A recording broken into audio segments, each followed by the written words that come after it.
Welcome, everyone. It's a pleasure to be here with GMAT Club's YouTube channel. I'm Susan Barishai, founder of C Admissions, and today we are going to talk about what that top 1% of applicants are doing that are targeting M7s and succeeding in their application process. So if that is you, definitely you want to stick around. What's important that I want you to keep in mind as you are joining the session is to know that this is not going to be a generic how to apply kind of session. I'll walk you through 5 critical moves that the top 1% of applicants are making right now at this stage in the application process. And we are slightly over 3 months until deadlines for round 1. They're not doing this in August. They're not doing this in September. But all of these things are important to, of course, secure a seat at some of the most prestigious MBA programs in the world. So let's dive right in while I navigate my slides. All right, so let's start with what I see every single year. Candidates with elite credentials. So I'm thinking Bain, BlackRock, Google, all of these, top players in the industry still get rejected. And not just at one school, sometimes across the board. It's not because they aren't smart. It's not because they assume the stats. It's not because they don't have the career itself. It's really oftentimes because they assume that the stats alone and the brand name is going to carry them through the application. Admission teams, putting on the hat of the admission team, reading your application, they're looking for intentionality, not perfection. They're evaluating leadership potential, clarity of goals, and alignment with the school's values and culture. So while the GMAT and your resume get you to the door in terms of your application, they're not really the thing that carries you through to the finish line.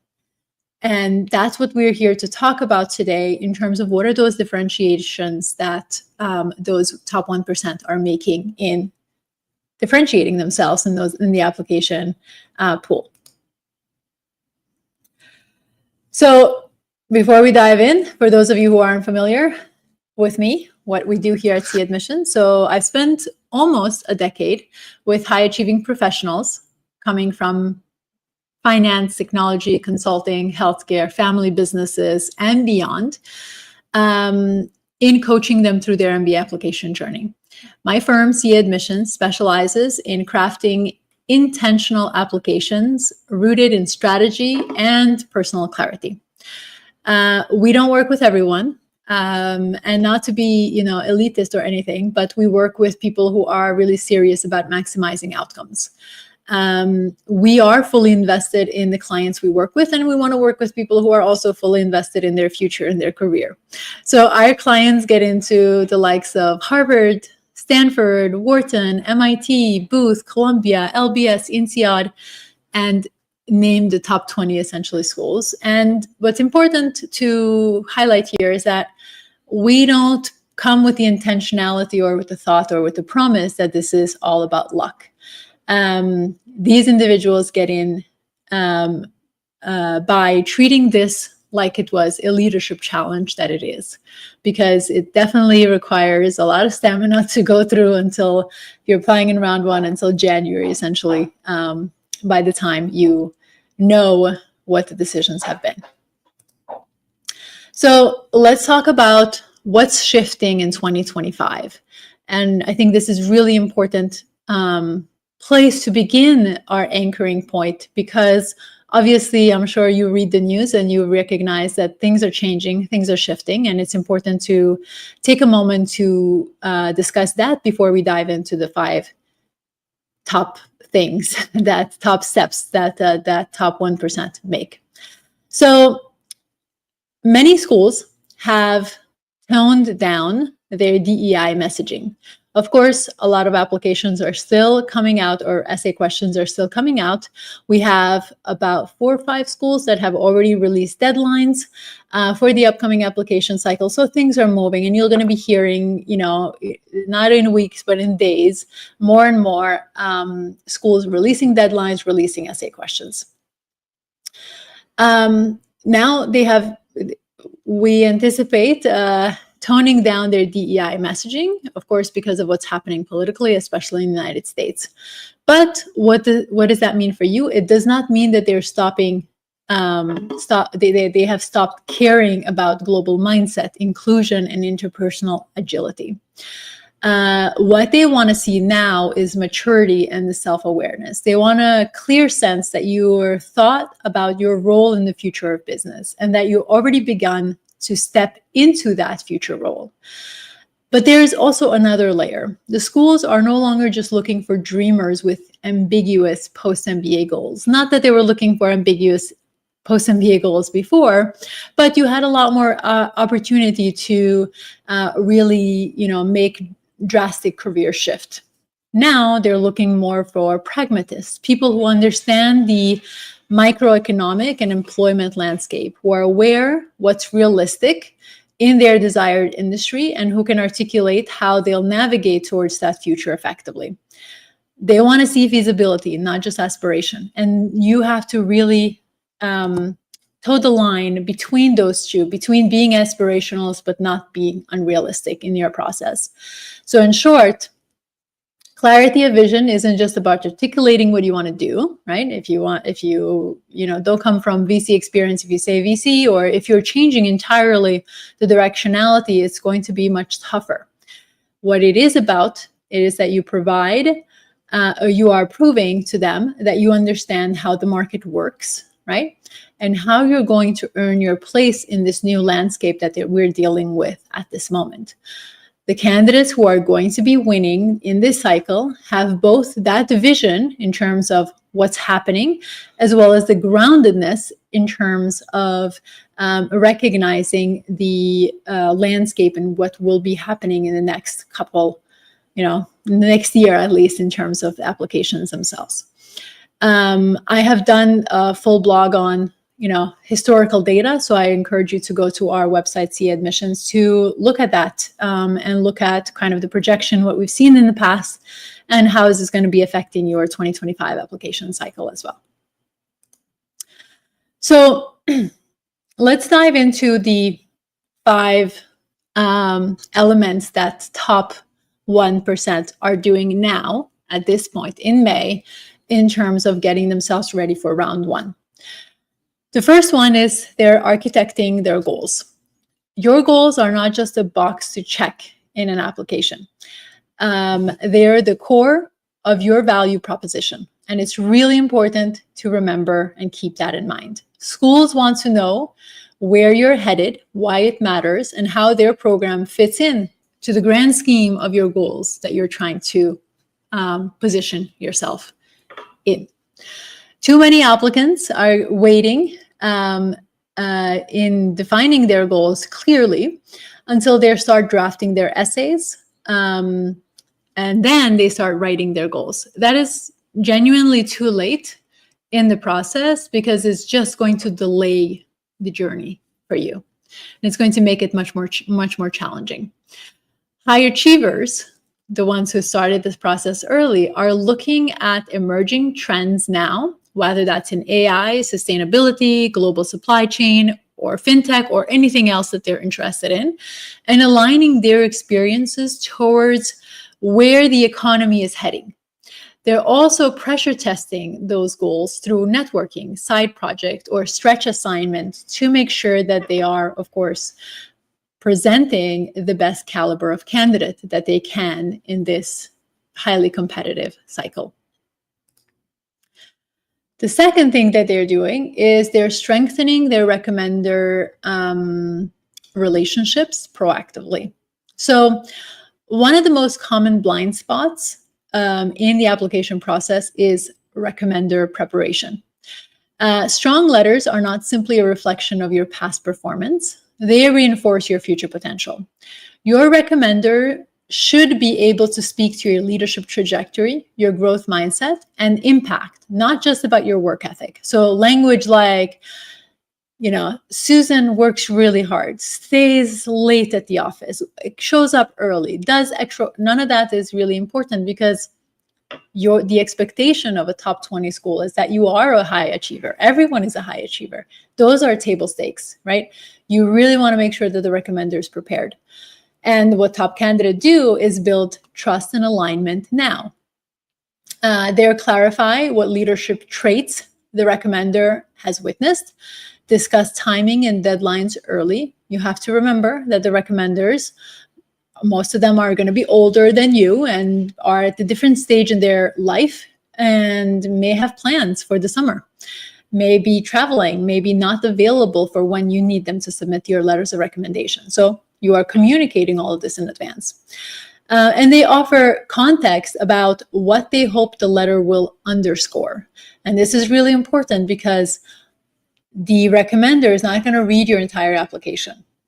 You know what you want to communicate. The recommender can say some wonderful things, but if they're not in alignment, obviously that's not going to work out well for you.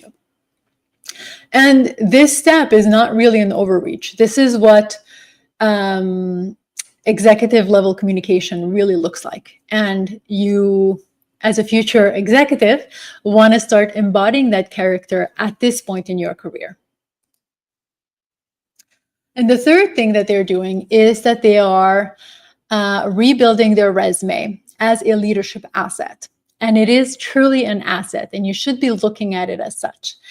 The MBA resume is a strategic document. Again, not just a record of what you've done, not just a list of all your responsibilities. Admission teams want to see evidence of leadership, progression, and the kind of impact that aligns with the goals you've outlined in your application elsewhere. And yet, most applicants, what I see often is that they submit a job-focused resume that oftentimes falls quite flat.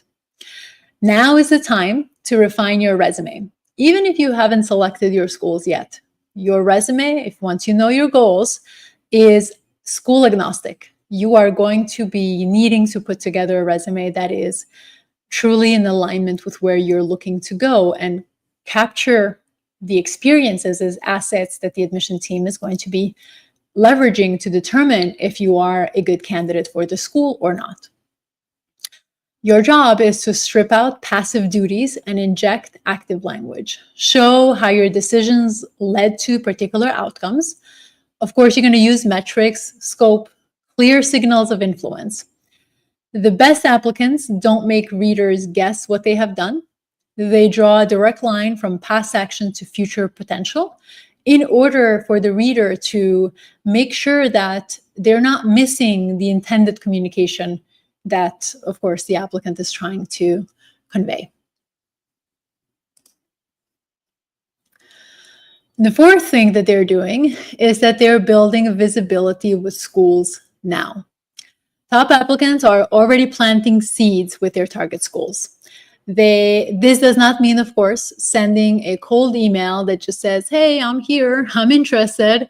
It means reaching out with clear intent. They are connecting with student leaders in the clubs that they want to join, the clubs they're interested in being a part of. They're following up after events with tailored questions that are specifically in alignment with where they're looking to go. They're listening, not just talking. It's not just, I'm here, look at me and look at my experiences. It's about understanding what the school has to offer.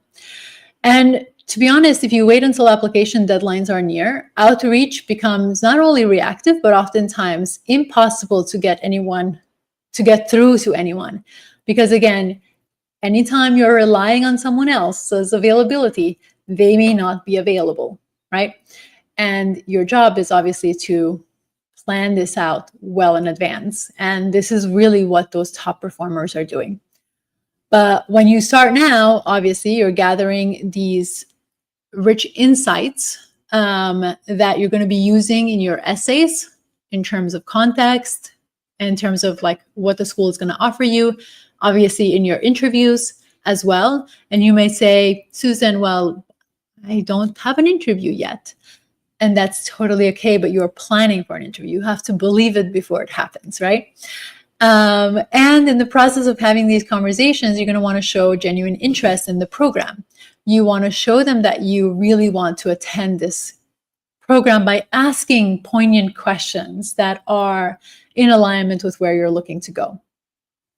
Again, the goal is not to name drop, but to build authentic familiarity that translates into a sharper, more credible application that really tells the admission team reading your narratives that you are the kind of candidate that they want in their program, because you're going to not only be successful there, but once you leave the program, you're continuously going to succeed and therefore be a positive influence for the school and its brand.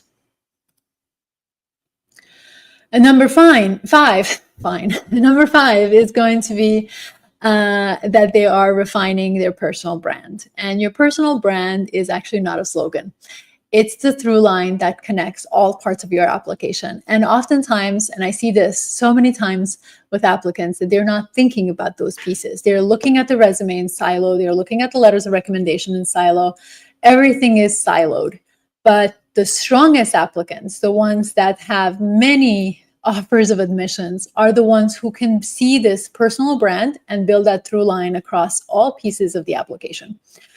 High achievers are really asking those tough questions right now, which is what motivates me, what defines my leadership, what impact do I want to make in the future that I want to build, right? The strongest applicants are obviously not going to rely on polish to get them through the door. They build substance in terms of the quality of the content that they're presenting to the admission team. So that's why the summer is really critical. This is the moment to define your positions, your positioning clearly, vet it with mentors and coaches, and refine it before you sit down to write a single essay. The more you do this pre-work, the easier the process is going to become for you. So if your resume, and you have to remember, of course, that if your resume is going to say one thing and your essay say another, and your letters of recommendation say yet another thing, you are going to be losing coherence. And obviously that does not translate to a strong communicator, which is what business schools are looking for. But if everything reinforces your unique path, your unique brand, you are absolutely going to stand out, even if you are an overrepresented candidate.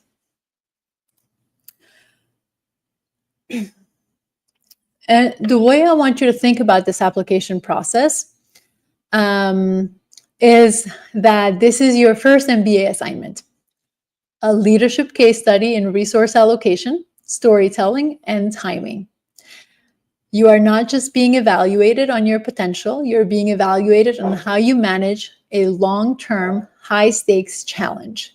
And this is truly a long-term, high-stakes challenge. Again, if you're applying for round one, however early you started preparing for your GMAT or your GRE, it will continue this process. It will continue on until December, middle of December, when round one decisions come out. You're applying in round two. It will continue until April, essentially, right? So this is really a long-term, high-stakes challenge. Most people underestimate how much time it takes, how much clarity is required, how much energy is required, and revision required to go through this process effectively and successfully. So they show up in August and think, oh, I can push through this. I've done it in college, right? I do it all the time at work. And the reality is that those who win M7 seats, right, or top European schools, are already moving at this point in time, in May, right?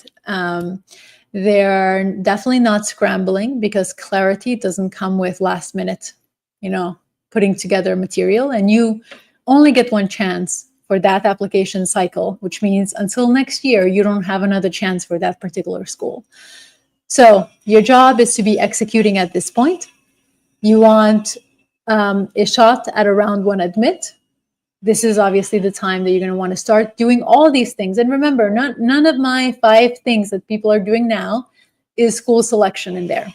All of these are school agnostic. So even if you're still working through your GMAT or your GRE, you can still work through this material to make sure that you are facing round one with clarity and with a strong application.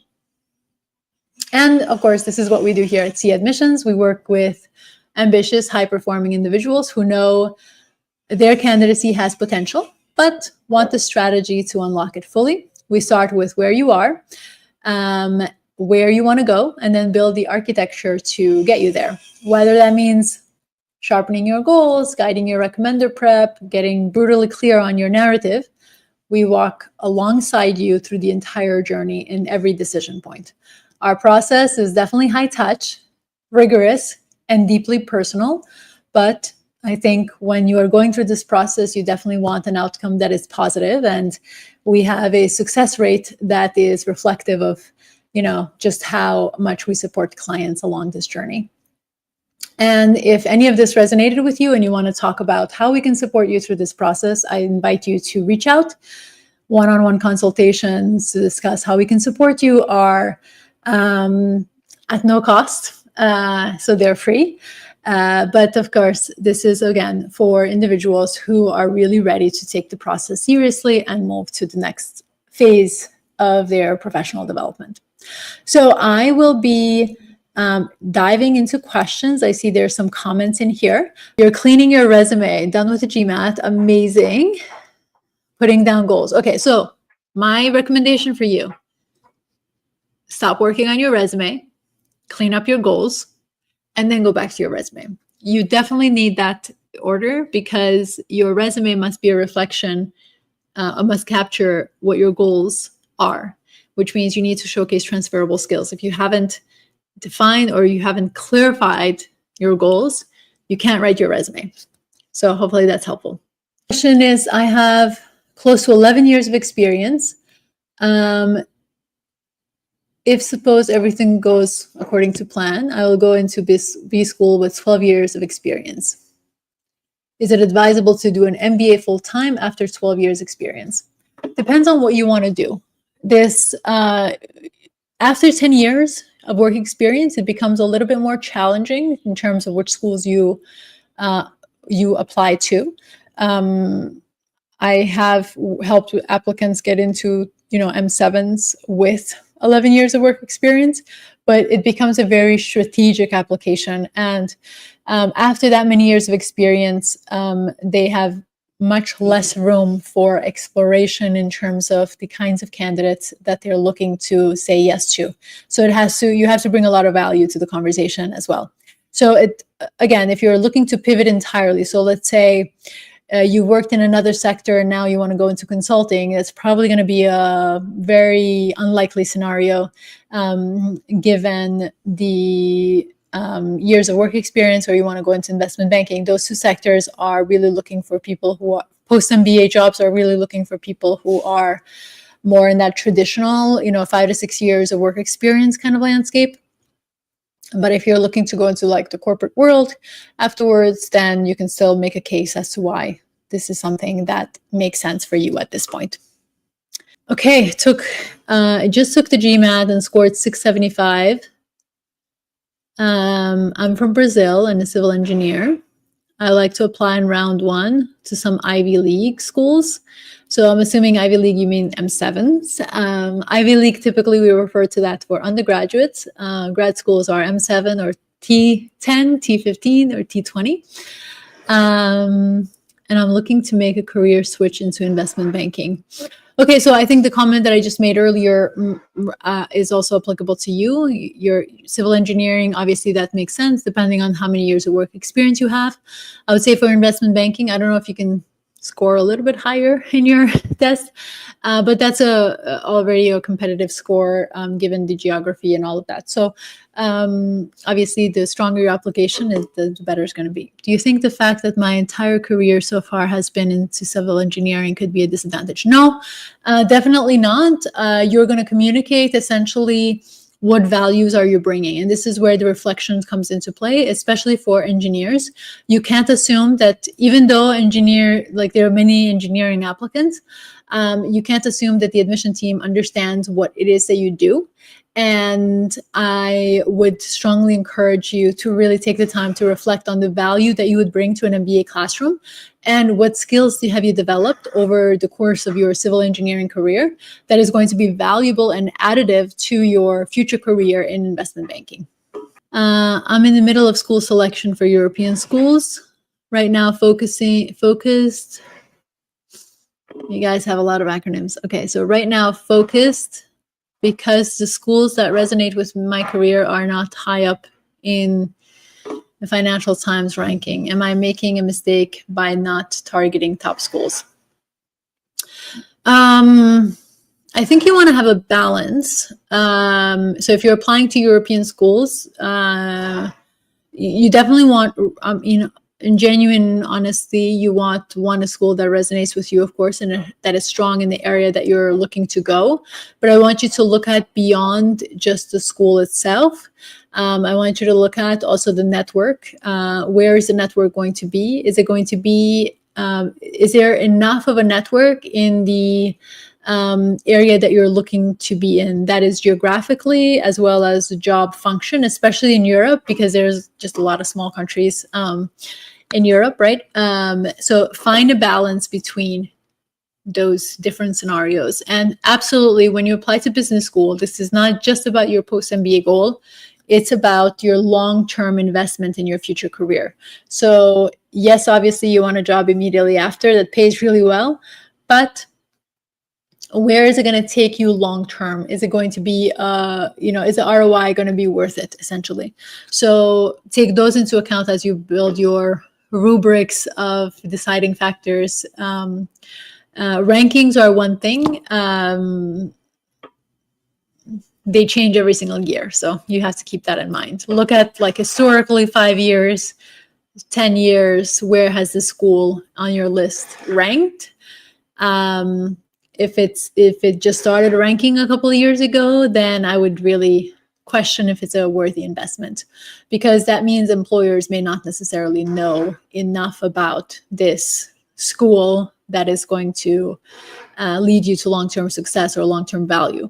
Whereas if it has kind of hovered around the same category, then you're going to look at it as like, okay, well, employers know about it. It may not be the top school, may not get me the most prestigious job, but it places me in a community of individuals that I really value. And, again, you assess what is important to you.